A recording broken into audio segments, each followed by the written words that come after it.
Hi guys, I'm still at Trailguide to the Body, and I am going to be presenting the bony landmarks of the spine and thorax, and we are at page 173.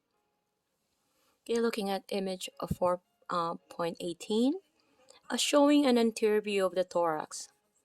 Okay, the anterior view is on the front view, the posterior view is at the back. Okay, so we can see here the first ribs, second ribs, sternocostal joint meaning the sternum, and the costal meaning ribs. Costochondral joint is the cartilage, and the costal is the body of the sternum, and the caudal cartilage. Okay, so we all know there's that through ribs from ribs 1 to 7, and we also have false rib, which is 8 to 12, and floating ribs is 11 and 12. You have to keep this in mind and address this because a lot of textbook doesn't give the right information.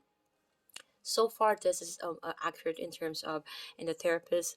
So far we found probably 2 points, and I'm gonna point them out in the origin and insertion, but they're very accurate in terms of even the wordings, right? People, a lot of texts would say this is true ribs and this is a floating ribs. There's true ribs, false ribs, and there's a floating ribs. Okay, so we've established that. Now we're going to the anterior view of the sternum. So we have the jugular notch. Okay, it's the very top of uh, most mostly likely you can feel that because it's connected to the center of your collarbone, and there's a notch there. And we're going distally or inferiorly. We have the manubrium, and we're going inferiorly again. We have that external angle. Okay, and we have the body of the sternum, and the articulations with the ribs are most likely in here. And we have the cyphoid process. Again, I've mentioned that this is very sensitive, so we're gonna have to be really aware of the fact that it's sensitive when we are palpating our client with the cyphoid process. But it's a very special landmarking. Okay, so we're gonna go ahead and view it in a superior view of the right rib. So we have here, as you can see, that sternal angle.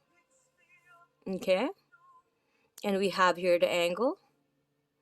We have the tubercle, or any tubercle mostly is like a protuberance. It's like a protruding something in terms of the bone language. So this is the neck. As you can see, head and neck, just like the femur, right? It has the head and then the neck. Okay, so now we're going ahead and feature 4.22 image, where it is showing a superior view of the right first rib.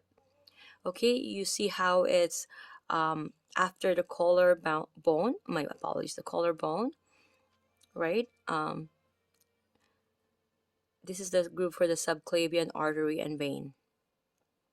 Okay, so when that is being compressed with the collarbone or any muscles that is going to compress that, it's going to create any sensation for the nerves, or even blockage to the artery and vein. So we have to be careful.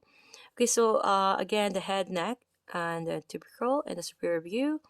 We have the superior view of the right second rib here, as we have the sternal end here. We have the pectoral end, and we have the head, again, neck, the tubercle, and also you can see here the angle. See you guys in the next video.